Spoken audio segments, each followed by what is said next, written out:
¿Qué tal amigos de RPP? Mi nombre es Laura Masifuen y estoy contenta de acompañarlos en un nuevo episodio de RPP Salud, tu programa sobre salud, sobre ciencia, siempre basados en ciencia y evidencia.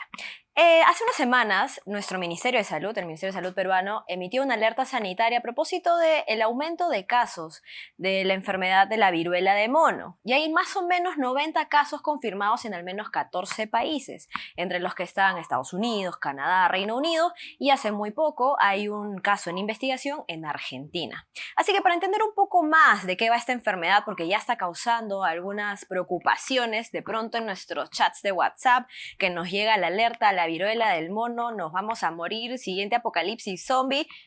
Calma, pausa, vamos a hablar con un experto que nos va a explicar un poco más sobre esta enfermedad y así ustedes compartan esta información también a través de sus chats. Así que le doy la bienvenida al doctor Juan More Bayona, que es miembro de la Sociedad Mundial de Virología y además es doctor en inmunología comparada de mi alma mater, la Universidad Nacional Mayor de San Marcos. Doctor More, bienvenido a RPP Salud. ¿Cómo está?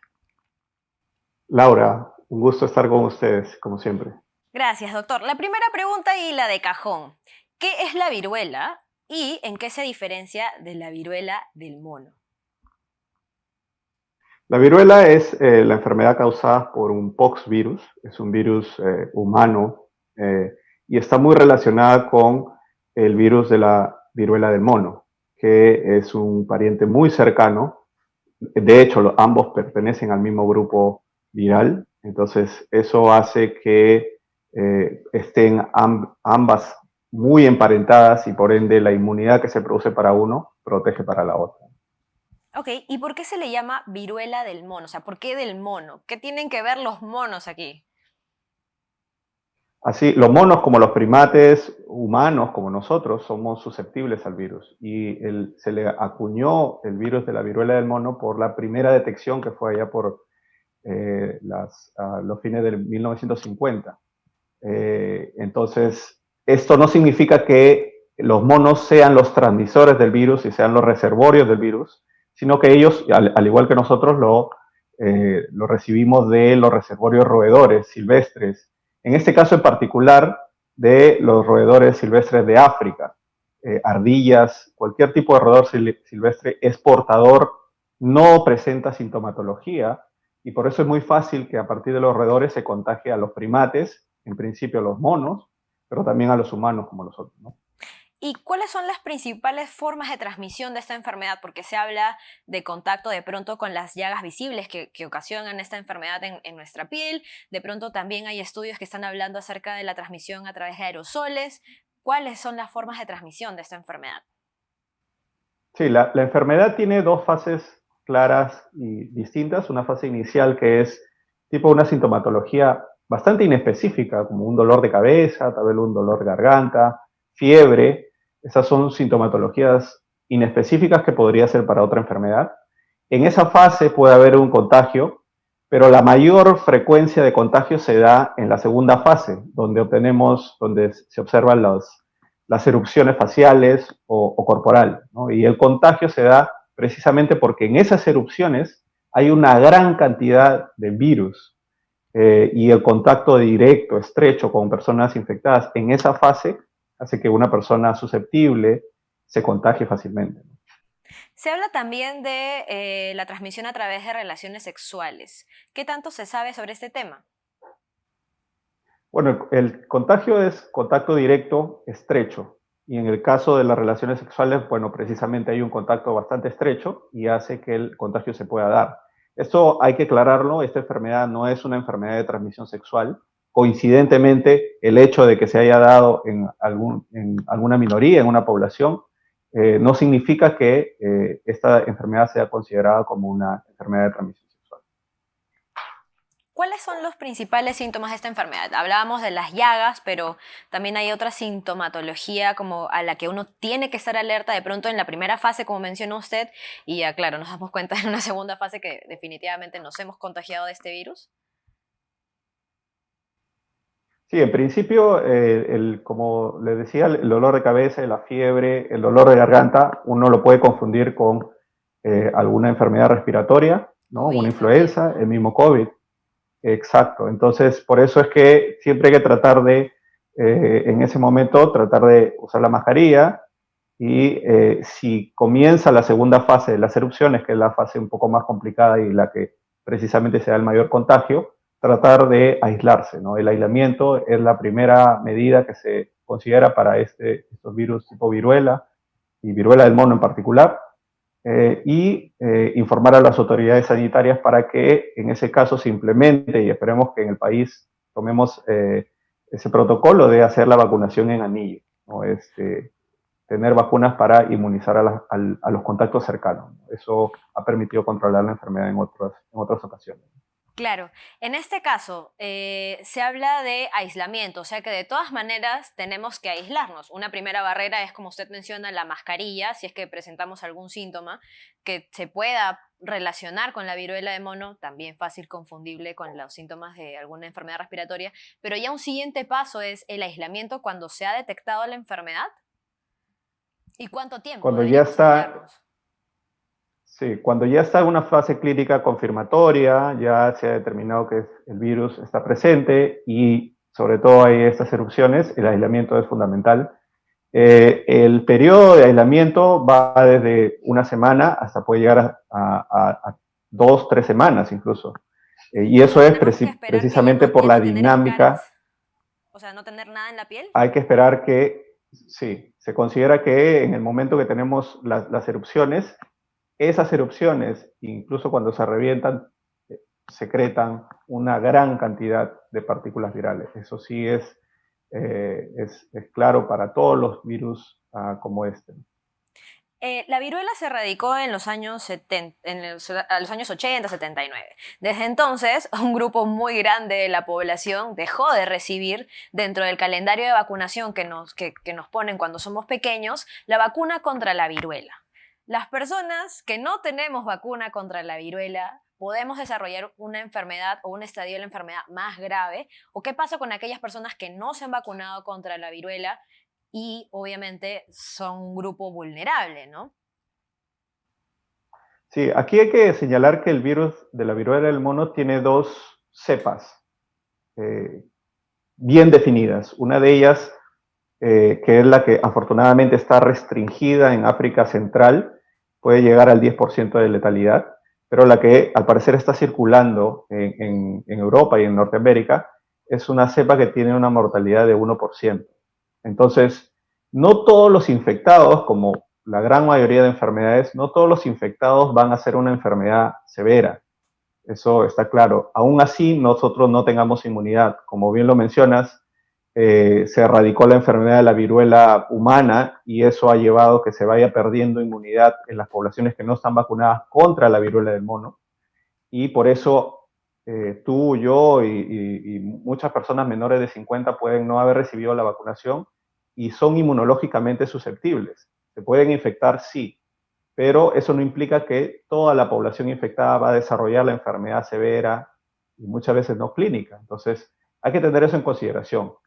Y por eso, y por la forma de la transmisión y el contagio de la enfermedad, es mucho más fácil manejar con vacunación y con rastreo de contactos y controlar la enfermedad y evitar la diseminación, ¿no? Entonces, si bien es cierto, muchos de nosotros no estamos vacunados y gran parte de la población no lo está, el primer paso, lo que tiene que hacerse en el escenario que el virus llegue al país, es aislar a las personas contagiadas y hacer una vacunación en anillo como se hacía o como se ha hecho en el pasado para esta enfermedad y eso ha permitido controlar, ¿no? O sea que los Ese es el adultos sí protocolo que debería podríamos volver a seguirse. vacunarnos. O sea, o mejor dicho, los adultos ya de grandes podemos recibir la vacuna contra la viruela sin ningún problema y es la vacuna que le ponen a los niños. O sea, no hay ninguna diferencia. Exactamente, no hay ninguna diferencia. Nosotros inmunológicamente activos en un escenario como tal, lo recomendable es vacunar. O sea que sí deberíamos vacunarnos contra la viruela o a qué deberíamos esperar para decir, ok, ya tengo que vacunarme contra la viruela o en qué momento el MINSA determina es importante que esta población que no ha sido vacunada acuda a los centros de vacunación y además de su vacuna contra la COVID, contra la influenza, reciba la de la viruela. Sí, ¿Cuál lo es que esa pasa es que, alerta? como decía, el virus no se transmite tan fácilmente. Entonces, la vacunación en masa no es recomendado en esta situación actual. Okay. Cuando comencemos a ver una diseminación, una transmisión alta, que esperamos que no suceda por la característica del virus, ahí podemos recién planificar y plantear la posibilidad de vacunar en masa a la población. Lo que corresponde para este virus, el manejo de los brotes de este virus es la vacunación en anillo, los contactos cercanos de los individuos positivos. Eso es lo que tenemos que tener claro. Doctor, un dato importante es el tiempo de incubación de esta enfermedad y si es posible que se presente un contagio sin síntomas visibles. O sea, puede ser de que existen contactos, no saberlo. puede ser, sí, puede existir casos en el que uno pasa por la enfermedad inicial y no necesariamente darse la segunda fase. Eso está reportado, pero la gran mayoría sí, de los infectados hacen la enfermedad, digamos, sistémica de las erupciones. El periodo de incubación puede ir desde 4 días, 3 días, 6 días, hasta incluso 3 semanas. Eso, para esta enfermedad en particular, es bastante claro y bastante amplia el rango de infección del virus. Ahora, doctor, ayer puse en mi cuenta de Twitter, me pueden encontrar como Laura Masifuen en Twitter, preguntas básicas que tiene la gente común y corriente, como yo, como muchos que nos topamos con la noticia. ¿Cuáles son las dudas que tienen? Y la verdad es que algunas me sorprendieron, así que se las voy a leer. Hemos seleccionado poquitas nada más. Una usuaria que se llama @inviernoK pregunta: justo pensaba si se podía transmitir en baños públicos o de establecimientos porque la gente suele sentarse en el inodoro, sobre todo en el caso de las mujeres. ¿Es posible contagiarse así de la viruela del mono? Es una posibilidad, pero la posibilidad, el riesgo es muy, muy bajo. Repito, el contagio es un contacto estrecho de persona contagiada con una persona susceptible. Cuando nació la noticia, y aquí nos lo recuerda @chifaentifany, se llama Javier, dice la posible nueva estigmatización contra la comunidad LGTB al vincularla con la transmisión del virus, porque cuando salió la noticia pues se hablaba de un contagio o un brote en una comunidad o en la comunidad LGTB en Reino Unido. Entonces es una estigmatización que nace de la ignorancia. ¿Qué le podemos decir a la gente sobre este tema? Es que esta enfermedad no es en principio una enfermedad de transmisión sexual, entonces no es exclusivo de una población, de una minoría, en este caso de los grupos LGTBI, así que no hay ningún sentido para estigmatizar a ningún tipo de población. Perfecto.